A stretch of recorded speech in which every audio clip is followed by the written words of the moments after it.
Hello, thank you again for joining me at Bert's Books. Where would I be on a Saturday night in lockdown other than in front of my camera talking to you about pulp paperbacks? And this is one I've been putting off for quite some considerable time. I've kind of been avoiding doing this one. I have such mixed feelings. The works of Sven Hassel, or apparently his real name was Björg Willy Pedersen. For many men of my age group, his works were something of a teenage cornerstone. I personally picked Sven Hassel up. I was at that age where I would have been 13, and I wasn't quite done with making model kits. I'd kind of graduated from the budget price Airfix to the more specialised Tamiya kits.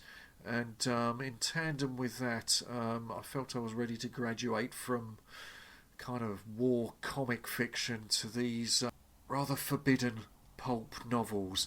And this was the first of Hassel's works I ever picked up. What 13-year-old could turn this down? Look at it, The Bloody Road to Death. What a lurid cover illustration.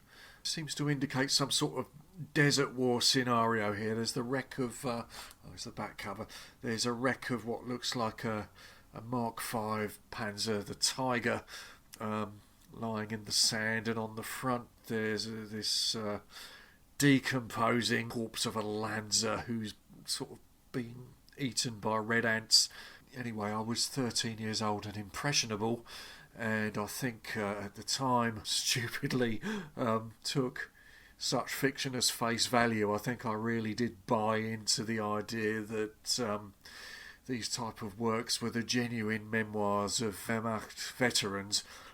A lot has been written about the authenticity of Sven Hassel, second best-selling author in Denmark, second only to Hans Christian Andersen, apparently, though Hassel's works have been banned from Denmark's libraries. Now, I don't want to wade in too deeply on the arguments to the background and history of Sven Hassel himself. It sort of seems to me rather a poisonous kind of area. I think I'm kind of taking this as on the assumption that the author, whether or not he was a combat veteran, he had access to the input of people who presumably were, and he would have been able to draw from that a certain level of believability, if that's a word, that kind of keeps the audience attention through these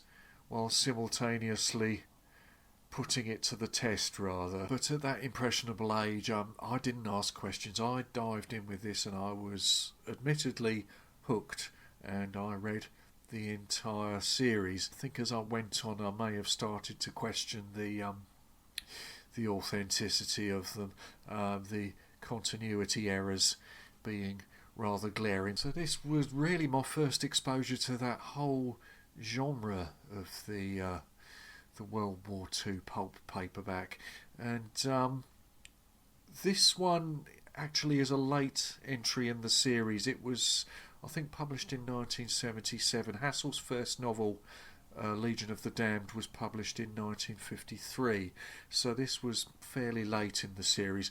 I got the impression that the first novel may have been intended as a kind of standalone, in that it introduces you to this kind of core cast of characters, many of whom are killed off in that book, and perhaps the fact that it was such a success that subsequent novels then appeared in fairly rapid succession and kind of spun out these characters across the years of World War II. So this book jumps us in with a cast of characters that many readers would have already been familiar with. I wasn't, obviously, but Sven Hassel himself, he writes as if this is a first-person experience for him, although confusingly his character isn't present in all the stories.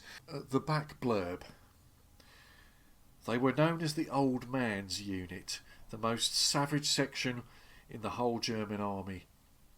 They were seasoned frontliners, veterans of the trenches, In the deadly cactus forest, Tiny, Porter, and the rest found a place God had forgotten ever existed.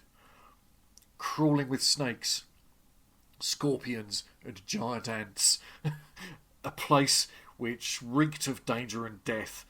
When their water rations ran out, they came close to madness from thirst in the blistering heat, in the blistering hell which surrounded them. They were ready to commit murder for a drink. Now, while all this might suggest a kind of Africa Corps situation, as far as I can make out, they're actually in Bulgaria. It's kind of a Black Sea type of situation. Their unit seems to have been marooned in the middle of this ongoing partisan war that was going on in Bulgaria. And I think it's set in 1943, but that's a bit unclear.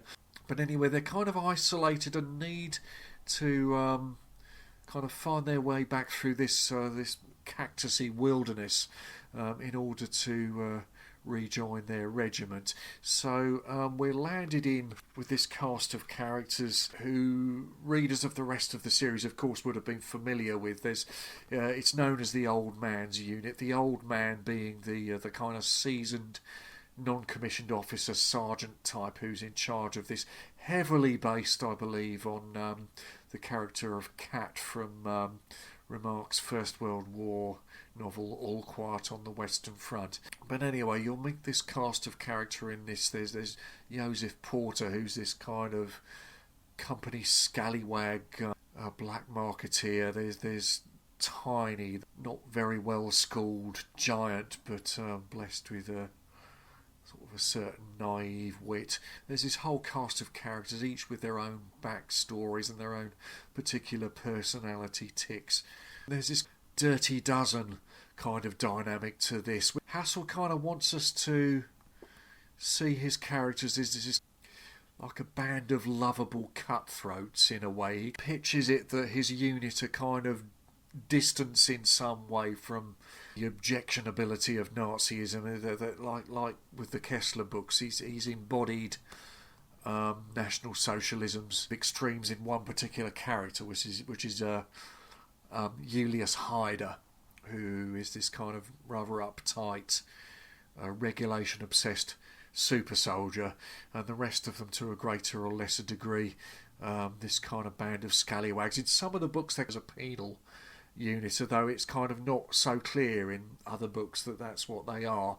It's a bit obscure in this one. So in this first story, and they're in this kind of backs-to-the-wall situation where they and these accumulated waifs and strays that they've gathered around them, they have to fight their way through this inhospitable kind of environment back to their regiment, presumably in the heart of Bulgaria somewhere. So they have to run the gauntlet of partisans and kind of hostile wildlife, and I think there's one point where they find a load of dead birds and realise there's been some kind of bird plague as well. They have in their care this crazy local priest who they're rather keen to get shot of. Kind of fantasise about knocking the guy off to relieve themselves of the bird. They have as their guide a Bulgarian by the name of Stoico, who's one of many kind of very clunky ethnic stereotypes that you will find in this book and others of Hassel's. Anyway, the first story, you kind of get involved quite quickly, and you sort of get to familiarise yourself with the various characters. You know, you're kind of with them on their quest to get out of this situation they're in and get through this harsh landscape and back to the relative safety of their division. That is the first story. From the cover and the blurb, it kind of blows its stack in the first chapter. The next chapter is a bit of light relief. They're reunited with their regiment and they're back at their base in Greece, where a frequent subplot of these books, they kind of almost switch genre from a war novel into this knockabout kind of underworld sort of caper. Now, Porter, he somehow gets hold of these fleeces, which become the envy of many of his regiments due to the fact that the nights are cold where they are, although the days are warm. And first off, they're commandeered by the regimental officer, Oberst Henker. It turns out that these fleeces are infested with fleas. So while they're the envy of everybody, nobody wants them for more than one night. And they keep finding their way back to Porter, who doesn't offer refunds. Eventually they find their way to this unbelievably colourful character, Quartermaster Wolf, who's kind of like this weird Superfly sort of gangster pimp sort of character. He's kind of always accompanied by a couple of guard dogs, these kind of Siberian wolves, and he also has these what are described as Chinese bodyguards. Porter invokes Wolf's wrath by taking his money for these fleeces, and then you get this kind of mafia-like knockabout assassination kind of drama, which eventually ends amicably, a route of a lot of zany escapades, which make for sort of entertaining light relief. But at this point you start asking yourself, at least from an adult reader's perspective, did this go on with the German forces? It just seems really unlikely. That is another characteristic of these books, is this kind of schizophrenic sort of narrative going on. Hassel, he's at great pains to, on the one hand, he'll push this war is hell kind of narrative, along with repeatedly emphasising the draconian nature of the regime which Hassel's unit is in the service of. But at the same time, these books kind of paint this Second World War experience as this prolonged caper for various of these characters who sort of get into these zany scrapes and enjoy this unlikely impunity from the rather unforgiving disciplinarian nature of Germany at the time. And the next chapter is almost more light relief. This book actually introduces characters without any kind of build-up or explanation, on the assumption that you would accept them as part of the regulars when you read the other books they're not. There's a character in this called Buffalo, who's kind of the big guy. I don't think he's in any other books. There's a character called Tango, who, from his name, he's kind of obsessed with ballroom dancing. And in the third story, we're kind of expected to accept this character Carl as one of their regulars, but we never meet Carl anywhere but in this story.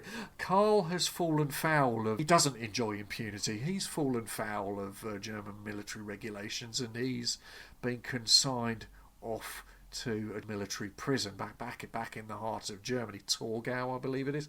But he's entrusted to the care of Porter and Tiny for his transit from Greece back to Germany. Now, I don't know a lot about Second World War German military discipline. It seems really unlikely that someone who's in some way transgressed would be put in the care of the biggest piss takers in your regiment and given a load of travel documents to waltz across the Balkans at their leisure via the bars, the restaurants and the brothels. It doesn't really ring true, does it? But that's what happens in this story. It's, again, knockabout fun in its way. Occasionally kind of serious situations will rear their head, but it's only really to set the characters up for lucky escape and onto their next prank.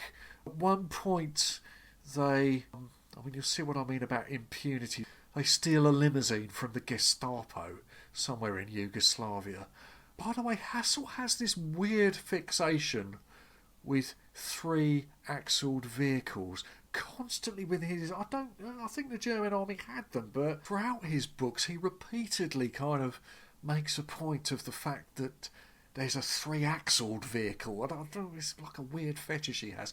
But anyway, they go their way, pissing it up and whoring and gambling through Europe at their own pace to get Karl to Torgau.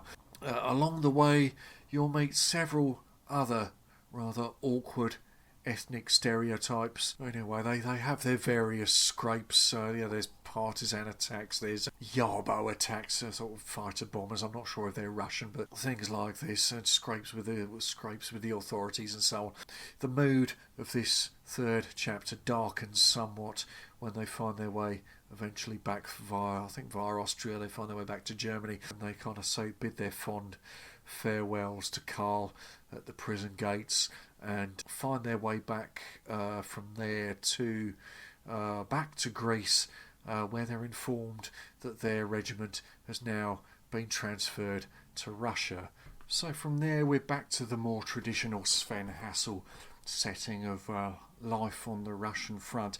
I'm still confused about what year this is set, because some of the circumstances of it would suggest 1943, although there's mention of hardware within it, including King Tiger tanks, which didn't appear till the following year, so it's one of those rather uncertain things.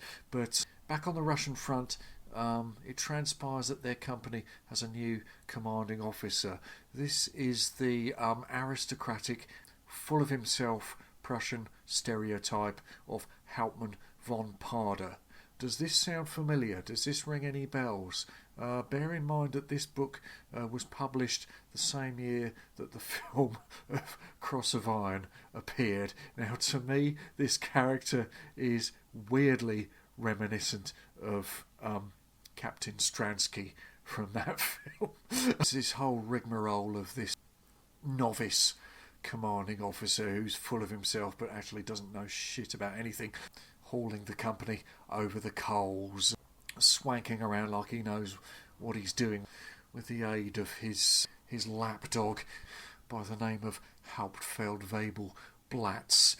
There's some actually fairly amusing further light relief in the process of various of the platoon members, most notably Tiny, baiting these authority figures, a masterful display of dumb insolence. It's, to be fair, quite amusing. Tiny kind of has this local yokel kind of act that he just pulls on this kind of mask of complete stupidity. I wouldn't say it was terribly believable given the kind of hierarchical nature of the German army at the time, but entertaining enough in its place. Get a little bit of a taste of the harshness of combat on the Eastern Front when he puts himself to it. Actually, Hassel, to be fair, is capable of writing fairly convincingly on that front. There's a situation where they have to relieve a regiment of field police had been occupying this position, and they have to relieve them. Hassel's kind of writing about the harshness of combat in that theatre. He does a decent enough job. He does enough to kind of keep you hooked in. He throws in enough authenticity, but it gives way to yet more kind of comedy capers, again involving Wolf. It's really a Pete of the Fleece story in a way. The chapter is called Darjeeling Tea. I'll give it full points for toilet humour. Again, Porter gets his hands on some goods of dubious origin. This takes the form of some sacks of green tea which have mysteriously appeared in his possession. Again, these become the envy of everybody who gets wind of them. These goods work their way all the way up the chain to, I forget who it is, General Feldmarshal Kesselring or Mödel or someone, I forget, but anyway, it transpires that these sacks of tea have been dropped by the British Secret Service. I don't know how they got it that far, and it's been laced with laxative. So the entire kind of upper command structure of the Wehrmacht in that sector of the front are on the, to use the military phrase, on the thunderboxes for a period of days. Porter, along with Wolf, are of course hauled in, but that old impunity thing again, they kind of they get away with a bit of a bollocking, and it's it's all quite amusing in its way. But again, just somewhere amongst this process, Porter also finds himself the owner of a performing bear. Now, there is a story of a trained bear pressed into service during the Second World War. This, I believe, was in the custody of Polish troops on the Italian front, and they trained this bear. I think he might have been capable of hauling artillery ammunition or something like that. Porter's bear is capable of going on commando raids. Right, it gets a bit silly. Another frequent feature of these books, most of them have a chapter in which some rather unlikely commando raid is carried out by them. Now, you kind of have to question what their unit's function is. Nominally, they're tank troops, specialised, highly trained technicians, and yet for most of the books they function as infantry, and then they're sort of weirdly called upon to do these tasks more suited to a specialised unit like the Brandenburgers or something like that. But anyway, when you're 13 you don't ask questions. They go on this kind of daring behind the lines commando raid with the bear, right? And they extricate some there's this kind of commissar type of character who's a German who's defected, and I'm not really clear why it's important that they haul him in particularly, but so the final part of this book, and it's almost like an afterthought, it's almost like this particular story thread with the villainous Hauptmann von Parder has just been kind of crowbarred into this just to, I don't know, it's this kind of final reckoning between Tiny and Blatz and von Parder, who've kind of got Tiny firmly in their gun sights and sort of seem convinced that they're going to find something they're going to court-martial him on. Tiny, and he's pretending to have a nap in the trenches when Blatz is doing his inspection. Blatz sort of thinks he's got him by the short and curlies, but Tiny overpowers him, pushes his head above the parapet, where of course a Russian sniper puts one in his head straight away. No one can prove no one can prove Tiny's guilt on this. Von Parder's military prowess is then sharply called into question when he's swanking around the front lines when a Russian attack unexpectedly happens. Now, another frequent set piece of these books is the situation in which foot soldiers are pinched against Russian T-34 tanks. Hassel is quite effective in describing the situation of being mere flesh and blood against these kind of primordial mechanical beasts that the Russians had an endless supply of. You have in your corner as your nerve and your wits and magnetic grenades. This is almost like a probe attack. They kind of appear in the night and sort of cause a lot of shit and then disappear back to their lines again, but it leaves Hauptmann von Parder this hulk of meat out in no man's land, and that's it. It's a weirdly formless novel. It's kind of, I suppose you're meant to take it as a consecutive chunk in time in the life of this unit.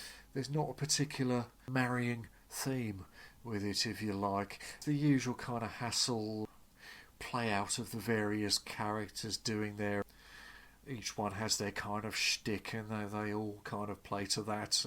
There's a lot of padding to this. Now, most of the characters in this, particularly Porter, but most of them are prone to this verbal diarrhea. They kind of will go off on their anecdotal tangents and won't shut up. It's padding. There's an awful lot of it. I think it's probably pitched at the kind, when I was 13 or 14 and reading these things, I think I found it kind of charming then. I found myself kind of flicking through those bits now. They outstay their welcome really quickly. With a bit of, I suppose, adult perspective, if you like, they're rather flawed, bulked up items. Most of these books kind of follow a similar format, and there's a bit of sameness about them. I do think the first story in this actually works better than a lot of Hassel's writings, if only that it's just pitched in this neglected corner of the Second World War. One of Hassel's works was eventually filmed in the late 80s. Another book, Wheels of Terror. They may have been better off adapting the first story from this, but I don't know if this is something that would ever get another shot. Now, the film in question is sometimes in some territories known as the Misfit Brigade, in some territories Sven Hassel's Wheels of Terror. It's not a great war film. It's not the worst, but it's kind of a bit... It's one of those sort of 80s straight-to-video things that it's, you know, if you've got a spare couple of hours, it's like these books, you know, if you can treat them as kind of dumb entertainment. I don't think you can take them as particularly representative of a veteran's experience. Now, the film, there's a couple of familiar faces in it. The character of the Legionnaire, not the most prepossessing of Hassel's characters, I've got to say, but the character of the Legionnaire is played by, you may recognise him as Mr. Warriors Come Out to Play from the Warriors. Right. And, of course, these being first-person narratives, someone, of course, has to play Sven Hassel in that film. Now, there's this blonde chap playing Hassel.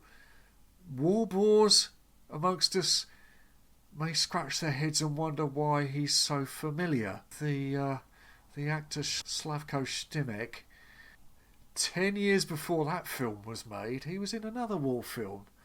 He is the blonde Russian boy soldier in Sam Peckinpah's Cross of Iron. Isn't that weird? That just messes with my head.